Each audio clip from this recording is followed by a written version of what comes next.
Hey guys, मैं हूं आपके साथ सचिन मेवाड़ और हम पढ़ रहे हैं मेडिएवल हिस्ट्री यानी कि मध्यकालीन भारत के इतिहास के बारे में। और आज हम जो लेक्चर लेने वाले हैं वो लेक्चर है आपका भक्ति आंदोलन। ठीक है, देखिए कुछ टॉपिक जो हैं आपके हमने स्किप किए हैं यानी कि छोड़े हैं। क्यों छोड़े हैं, क्या कारण है छोड़ने का, उसके पीछे जो सीधा सा लॉजिक है वो ये है कि ये जो टॉपिक हैं वो इतने सरल हैं कि आप एक बार इनका अध्ययन करोगे, जैसे दास दासी हो गई, ठीक है, कृषक आंदोलन हो गए, प्रशासनिक व्यवस्था हो गई, या फिर ये भक्ति आंदोलन हो गए। वैसे इनको लॉजिकली अगर मैं कहूँ, अगर क्योंकि इनको तो अध्ययन तो कराना है, लेकिन अगर मैं कहूँ तो इनको विद्यार्थी को स्वयं इनका अध्ययन करना चाहिए। ठीक है, क्योंकि इनमें ऐसा नहीं है कि किसी भी स्थिति को समझाना पड़े। जो स्थिति समझाने की होगी वो समझा दी जाएंगे। जो टॉपिक मैंने छोड़े हैं उनमें केवल आपको अध्ययन करना है, उसके बावजूद भी मैं इनको कराऊंगा। लेकिन ये सरल हैं, इसलिए मैं सोच रहा था कि जब क्लासें आरंभ हो जाएंगी तभी इनका अध्ययन करा दिया जाएगा। ठीक है, बाकी के नॉर्मल हैं। देखिए आज ये भी जो लेक्चर है ना, भक्ति आंदोलन जो है, ये भी सबसे सरल लेक्चरों में शामिल किया जाता है। अब हमारे मेडिएवल हिस्ट्री में भक्ति आंदोलन है और प्रत्येक भक्ति आंदोलन के प्रवर्तक हैं, मीराबाई हो गए, रैदास हो गए, तो इन सभी का क्या दिया हुआ है, उल्लेख दिया हुआ है, उनका जन्म है, कहाँ जन्म हुआ था, किस भक्ति के थे, इस प्रकार इनका विवरण जो है वो दे रखा है। ठीक है, इसलिए हम इन लेक्चर्स को शॉर्ट एंड, ठीक है, पूरा करने का क्या करेंगे, प्रयास करेंगे। अगर आप एक बार इनको रिवाइज कर लोगे, मतलब एक बार इनको पढ़ लोगे बुक से, तो आपको पता चल जाएगा कि कितने इजी और कितने सरल हैं। तो हर बार पेपर में 2 से 3 भक्ति आंदोलन से किसी का भी पूछा जाता है। जैसे पिछली बार रैदास का पूछा गया था, ठीक है, तो किसी का भी पूछा जा सकता है। तो इसलिए आपको सभी को तैयार करना है। कुछ बच्चे होते हैं कि सब ये तो पिछली बार आ गया, इस बार नहीं आएगा, उससे क्या है, नॉलेज के लिए पढ़ना बेहद ज़रूरी है, भले ही वो इसी साल क्यों ना आया हो, लेकिन जो नॉलेज है ना उसके लिए इनका अध्ययन करना बेहद ज़रूरी माना जाता है। ठीक है, तो चलिए हम भक्ति आंदोलन का क्या करते हैं, स्टार्ट करते हैं और सबसे पहले इनको समझते हैं। अब देखिए इसमें आपका जो टॉपिक है इसमें 2 चीज़ें हैं, एक तो है भक्ति आंदोलन, ठीक है, और दूसरा है वो है महाराष्ट्र धर्म। क्या है, महाराष्ट्र धर्म। अब आप कहोगे साहब भक्ति आंदोलन तो समझ में आता है, लेकिन ये महाराष्ट्र धर्म क्या है, तो इसको इसके बाद कराएंगे। अभी हम केवल अपना ध्यान जो है वो भक्ति आंदोलन पर फोकस करते हैं। ठीक है, तो ये आपके अध्याय का नाम है, डाल लेना, भक्ति आंदोलन और महाराष्ट्र धर्म। देखिए सबसे पहले अगर हम बात करें कि ये क्या है, क्यों है, कैसे इसका उदय हुआ, कारण क्या थे,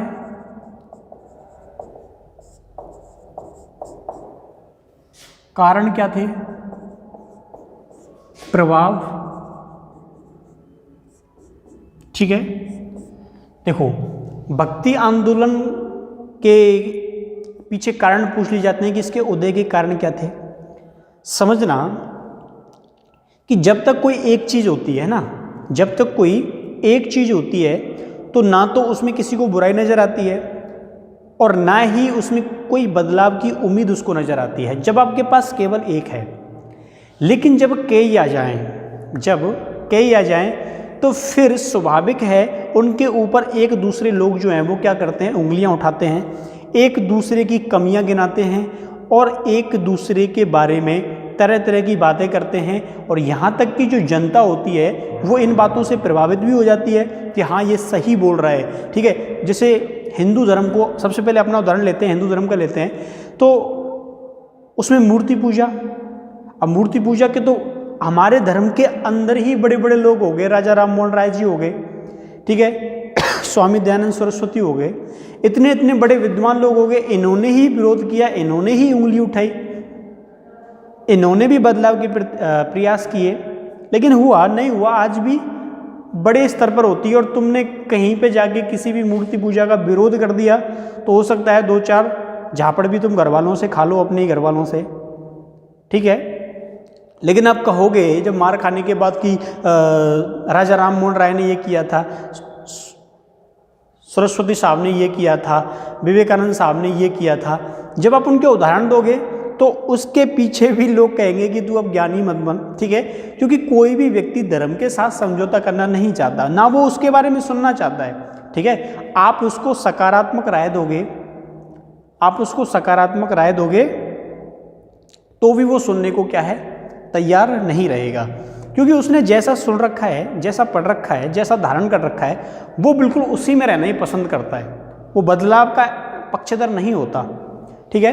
क्योंकि जब बेंटिंग साहब ने सती प्रथा पर रोक लगाई थी 1829 में, तो बहुत सारे लोगों ने कहा था ये गलत बात है, ब्राह्मणों ने सबसे ज़्यादा विरोध किया था उस टाइम, ठीक है, कहा था हिंदू संस्कृति के खिलाफ है। अब वर्तमान जनरेशन से हम कहें कि भाई लाली, क्योंकि लड़कियों को ही सती होना पड़ता था, लड़की को बोले मैं सती हो जा तो वो कहेगी क्यों हो जाऊँ मैं, पुलिस को फ़ोन कर दूंगी, अभी ये कर दूंगी वो कर।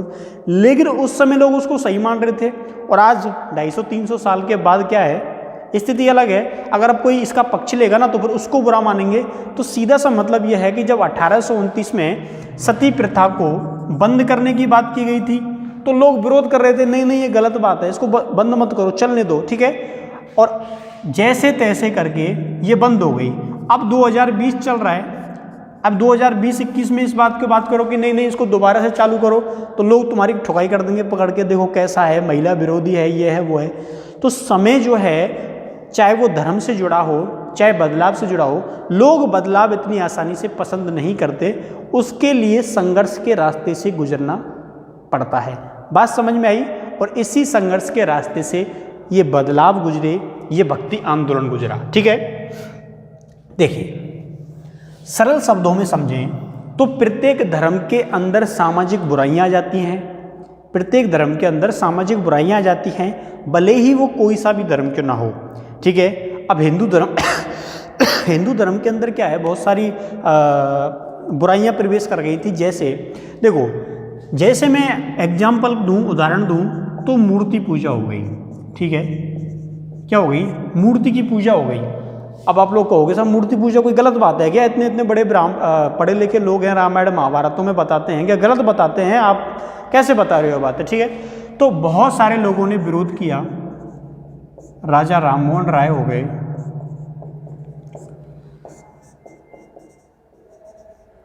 स्वामी दयानंद सरस्वती हो गए, ठीक है।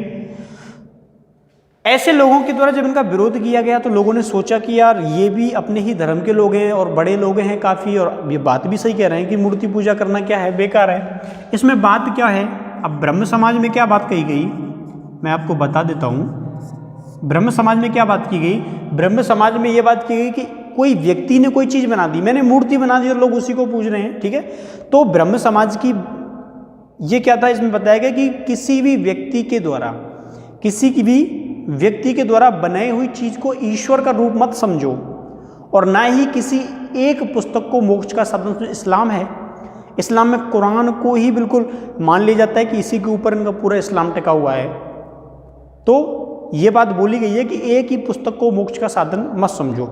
लेकिन अगर हमने किसी मुसलमान भाई से बोल दी तो वो भटक जाएगा इस बात को लेके कि ऐसी प्रतिक्रिया क्यों, ठीक है, ऐसी प्रतिक्रिया क्यों हमारे धर्म के बारे में। तो कोई भी अपने धर्म में बदलाव जो है वो सहन नहीं करना चाहता था, और इन्हीं सामाजिक कुरीतियों को दूर करने के लिए भक्ति आंदोलन का सहारा लिया गया। क्योंकि यहाँ पे हिंदू से संबंधित बात ज़्यादा है, इसलिए भक्ति आंदोलन और इनके जो प्रवर्तक हैं वो सारे के सारे हिंदू ही हैं, ठीक है।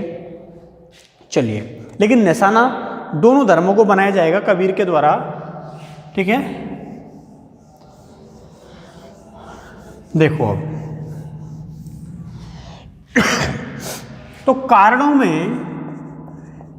में जो गिना जाता है वो गिना जाता है सामाजिक बुराइयों को, ठीक है, सामाजिक बुराइयों को।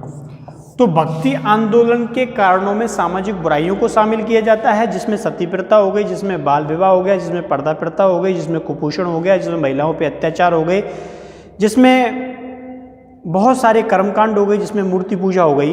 तो ऐसे कारण जब हद से ज़्यादा बढ़ गए, एक विशेष वर्ग का अन्य वर्गों पर दबदबा बढ़ गया और लोग जो है वो अपने अपने धर्म छोड़ के जाने लगे, तो स्थिति ये हो गई, महसूस हुई कि क्यों ना इस भक्ति में सुधार किया जाए, इसमें बदलाव किए जाएं, ठीक है। और इन्हीं सभी को लेके फिर बाद में इस्लाम आ गया।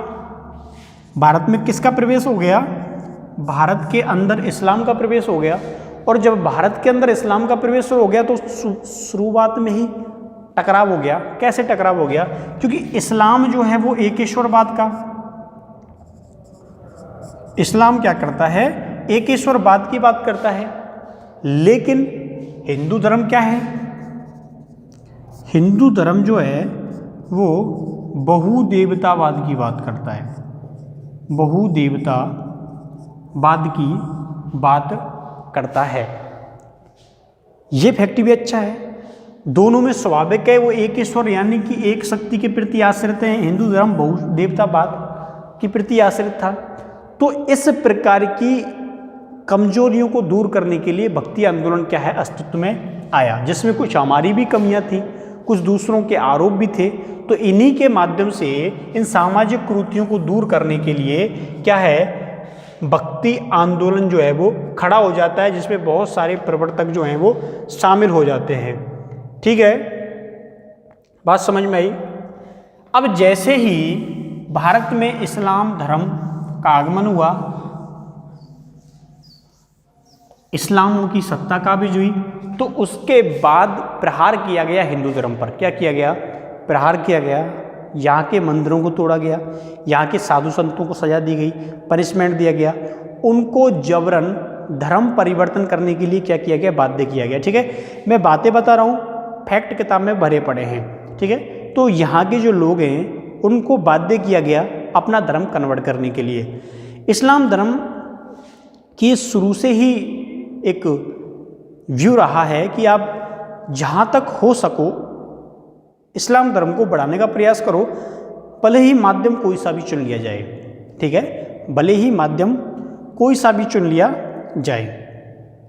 अब देखो, औरंगजेब के समय बड़ी मात्रा में, ठीक है, अलाउद्दीन खिलजी, मोहम्मद बिन तुगलक, फिरोज शाह, बतेरे लोग ऐसे भरे पड़े हैं जिन्होंने इसको बढ़ावा देने के लिए गलत माध्यमों तक का इस्तेमाल किया। ठीक है, अब देखो, जो भारत में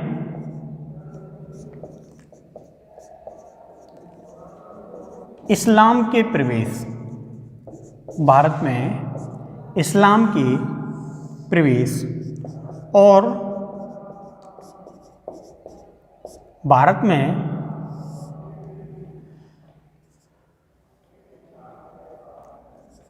मुस्लिमों की सत्ता आते ही,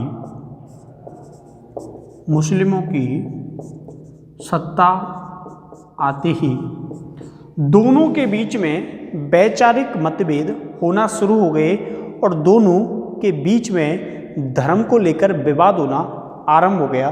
कुछ मुस्लिम, देखो सारे मुस्लिम शासकों की बात नहीं कर रहा मैं, कुछ मुस्लिम शासकों ने क्रूर तरीके से हिंदुओं को जबरन मुस्लिम बनाने का प्रयास किया और लोगों ने मुस्लिम बने लोगों को पुनः हिंदू धर्म में लाने का प्रयास किया और शुद्धि आंदोलन तक चलाए गए। इसकी जरूरत महसूस की गई, क्यों ना भक्ति आंदोलन खड़ा किया जाए। ठीक है, क्यों ना भक्ति आंदोलन खड़ा किया जाए। ठीक है, और इसी जरूरत को पूरा करने के लिए, ये जो जरूरत महसूस हो रही थी, इसी जरूरत को पूरा करने के लिए भक्ति आंदोलन को हवा दी गई, उसको धार दी गई, उन विचारों को धार दी गई और संतों ने इसकी क्या है, बीड़ा संभाली। संतों ने इसके लिए अपने आप को आगे किया और सामाजिक परिवर्तन के लिए समाज को तैयार किया। समाज को क्या किया? तैयार किया। ठीक है, बात समझ में आई। तो यह है भक्ति आंदोलन के कारण प्रभाव। तो भारत में इस्लाम की प्रवेश, भारत में मुस्लिमों की सत्ता आते ही और भक्ति आंदोलन खड़ा किया और सामाजिक परिवर्तन के लिए समाज को क्या किया, तैयार किया। ठीक है, देखिए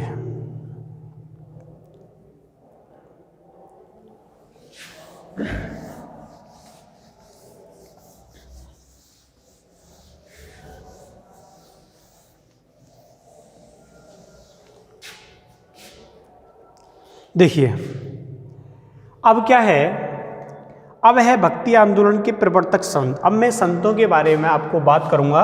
हम लेते हैं रामानुजाचार्य। ठीक है, रामानुजाचार्य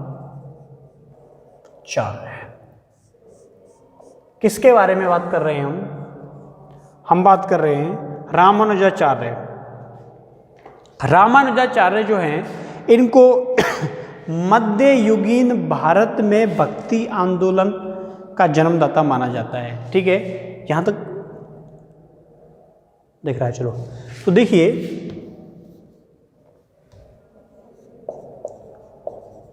मध्ययुगीन भारत में, मध्ययुगीन क्योंकि हम मेडिवल हिस्ट्री पढ़ रहे हैं इसलिए मध्ययुगीन भारत में भक्ति आंदोलन का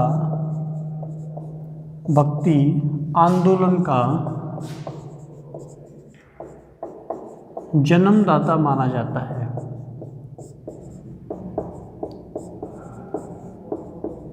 ठीक है, क्या माना जाता है, जन्मदाता माना जाता है कि मध्ययुगीन भारत में भक्ति आंदोलन का जन्मदाता माना जाता है। किसको माना जाता है, तो रामानुजाचार्य को इसका जन्मदाता माना जाता है। ठीक है,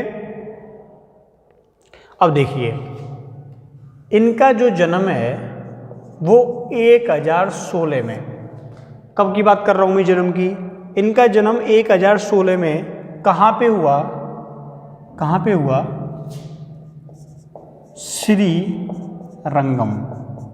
ठीक है, इनका जो जन्म है वो 1016 में कहाँ पे हुआ था, श्री रंगम में इनका जन्म जो है वो होता है। उसके बाद इन्होंने क्या किया, अध्ययन किया, शिक्षा ली, वेदांत की शिक्षा ली। ठीक है, और जो वेद ग्रंथ हैं उनका अध्ययन किया। इसके बाद इन्होंने, ठीक है, वेद ग्रंथों के अध्ययन के बाद, देखिए जिसने वेद ग्रंथों का अध्ययन कर लिया ना वो क्या करेगा, सन्यासी बनेगा, पक्का है, सन्यासी बन गए। क्या बन गए, सन्यासी बन गए। ठीक है, जो सीरियस होके पढ़ेगा, बहुत से लोग बोलते हैं साहब हम भी तो पढ़ते हैं, हम भी तो व्रत रहते हैं, हम भी तो किताबें पढ़ते हैं। नहीं, उनको सीरियस होके पढ़ेंगे तो कोई भी किताब हो वो प्रभावित करती है, वो मानसिक रूप से व्यक्ति को प्रभावित करती है। और जो ज्ञान होता है ना वो व्यक्ति को शांत कर देता है। आप लोग देखते हो ना, एक पढ़ा लिखा होगा जो वास्तव में होगा, ठीक है, बहुत सारे लोग इंग्लिश बोलने लग जाते हैं, हाउ टू डू बोलने लग जाते हैं, उसका मतलब ये नहीं वो पढ़ा लिखा है। पढ़ा लिखा जो व्यक्ति होगा वो शांत हो जाएगा अपने आप। आप देखते हो बहुत बड़े बड़े राइटर होते हैं, प्रोफेसर होते हैं, उनको इतना गुस्सा नहीं आता जितना एक नॉर्मल इंसान को आता है, क्योंकि जो नॉलेज होती है, जो ज्ञान होता है वो व्यक्ति को शांत कर देता है। और शांत होना ही बहुत बड़ी उपलब्धि होती है। आप देखते हो ना बहुत सारे लोग चिड़चिड़े होते हैं, उनसे कुछ भी कह दो भाई पूछो मत फिर ना। तो वेद ग्रंथों के अध्ययन में इन्होंने समय लगाया और उसके बाद ये क्या हो गए, सन्यासी हो गए। अपना जो गृहस्थ का जो जीवन था ना उससे इन्होंने क्या ले लिया, सन्यास ले लिया। और जब इन्होंने सन्यास धारण कर लिया तो उसके बाद जो पूरा जीवन है वो अपना भक्ति मार्ग पर लगा दिया। भक्ति के प्रति ही ये क्या हो गए, आसक्त हो गए। फिर इन्होंने पीछे मुड़कर नहीं देखा और क्या बन गए, सन्यासी बन गए। ठीक है, उसके बाद इन्होंने संपूर्ण भारत का, अब संपूर्ण भारत का मतलब खासकर उत्तर भारत का, ठीक है, अब लिखने में आएगा संपूर्ण भारत का भ्रमण किया, संपूर्ण भारत का भ्रमण किया, खासकर अपना उत्तर भारत का जो इलाका है इन क्षेत्रों का इन्होंने क्या किया, भ्रमण किया। बात समझ में आई। इसके बाद क्या हुआ, इनके द्वारा कुछ किताबें लिखी गई, कुछ ग्रंथ लिखे गए, जैसे वेदांत सारम, मैं यहाँ पे लिखता हूँ वेदांत सारम। ठीक है, क्या नाम है इसका? इसका नाम है वेदांत सारम, वेदांत संग्रम। ठीक है, इसके बाद दीपक। सबके आगे आपको वेदांत लगा देना है क्योंकि सबके आगे वेदांत लगा हुआ है। इसके बाद भगवत गीता पर इन्होंने टीका लिखा, भगवत गीता का टीका। ठीक है, जिस पर टीका लिख सकते हैं। फिर उसके बाद इन्होंने ब्रह्म सूत्र पर श्री भाष्य लिखा। क्या लिखा? श्री भाष्य। इसका नाम तो सबने सुन रखा होगा, श्री भाष्य। ठीक है, क्या लिखा? श्री भाष्य लिखा। तो ये इनके द्वारा उस समय लिखित कुछ चुने हुए ग्रंथ थे जो आज तक क्या हैं? प्रसिद्ध हैं। ठीक है,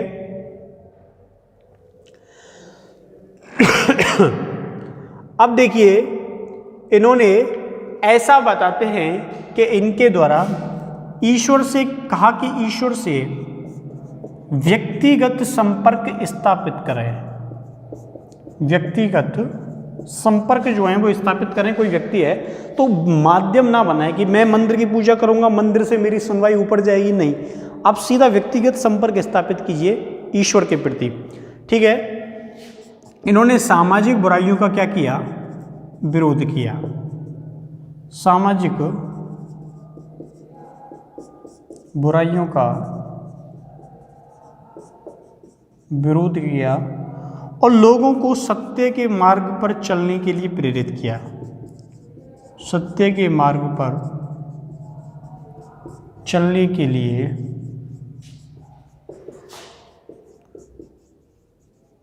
प्रेरित किया। ठीक है, तो इसको उतारिए, इसके बाद में इसको मिटा देता हूं और इनसे जुड़ी हुई 2-4 लाइनें और हैं, उनका फिर हम अध्ययन करेंगे। ठीक है,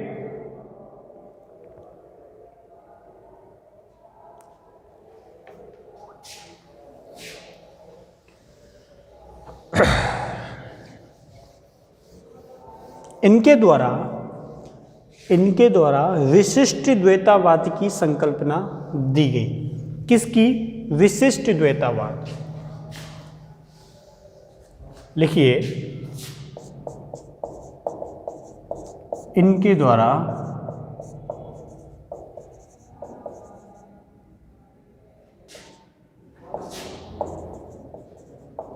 विशिष्ट द्वैतावाद की संकल्पना दी गई। ठीक है, समझ में आ गया कि विशिष्ट द्वैतावाद जो है उसकी संकल्पना इनके द्वारा दी गई। तो ये आपको याद रखनी है, पूछ लिया जाता है कई बार कि विशिष्ट द्वैतावाद की संकल्पना जो है वो किसके द्वारा दी गई थी। ठीक है,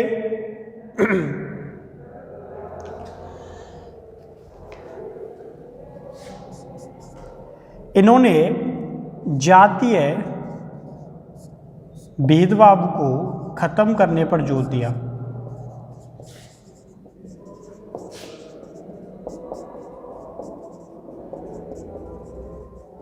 जातीय भेदभाव को खत्म करने पर क्या दिया? जोर दिया। और साथ ही भक्ति के लिए मध्यम मार्ग के क्या थे? पक्षधर थे। ठीक है, क्या थे? भक्ति के लिए जो मध्यम मार्ग होता है उसके क्या रहे? ये पक्षधर रहे। तो ऐसे थे हमारे रामानुजाचार्य। तो इनके बारे में आपको व्यक्तिगत जो जानकारी है वो क्या हो गई होगी? प्राप्त हो गई होगी, ऐसी मैं उम्मीद करता हूँ। आगे के जो आने वाले हैं, ठीक है, मीराबाई है, रैदास हैं, सूरदास हैं, कबीरदास हैं, तो कई और धार्मिक व्यक्ति, कई धार्मिक प्रवर्तक, उनके बारे में हम एक एक करके अध्ययन करेंगे कि किसके द्वारा क्या क्या किया गया, किसके द्वारा समाज में धार्मिक स्थिति स्थापित करने के लिए, समाज में बदलाव लाने के लिए क्या क्या प्रयास किए गए। तो उम्मीद है ये जो लेक्चर है वो पसंद आया होगा। इसमें समझने वाला नहीं है, इसमें पढ़ने वाला जो है, जो व्याख्यात्मक होता है, उसके द्वारा क्या परिकल्पना दी गई। तो इसलिए मैं कहता हूँ इनके बारे में आपको खुद जो है सेल्फ स्टडी करना ज़्यादा बेहतर रहता है, बजाय एक होती है वार हिस्ट्री होती है, ठीक है, उसमें युद्ध लड़ाइयाँ होती है, तो वहाँ पे समझना जरूरी होता है। यहाँ पढ़ना जरूर। चलिए, तो उम्मीद है ये जो मैंने कराया है ये आपको पसंद आ गया होगा। ठीक है, तो मिलते हैं कल यानी कि नेक्स्ट वीडियो में। तब तक के लिए थैंक यू, धन्यवाद, बाय बाय।